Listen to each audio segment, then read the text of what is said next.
नमस्कार, आप देख रहे हैं circle news network. Rajasthan Gujarat सीमा अब सिर्फ भौगोलिक रेखा नहीं बल्कि नशे के कारोबार का सबसे बड़ा हॉटस्पॉट बन चुकी है।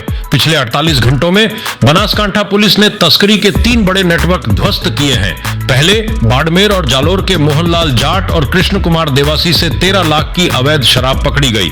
फिर एक पिकअप डाला छोड़कर तस्कर फरार हुए। लेकिन सबसे खतरनाक खबर खोड़ा चेकपोस्ट से आई।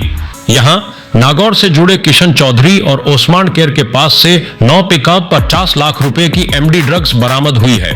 यानी अब सिर्फ शराब नहीं बल्कि घातक ड्रग्स भी इस सीमा से युवाओं तक पहुंच रही है।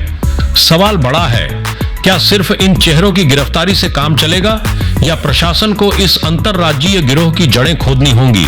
गुजरात सरकार की जीरो टॉलरेंस नीति पर अब अंतिम प्रहार का दबाव है। सीमा पार से चल रहे इस जहरीले कारोबार को कब और कैसे रोका जाएगा? सर्कल न्यूज नेटवर्क की पैनी नजर बनी रहेगी।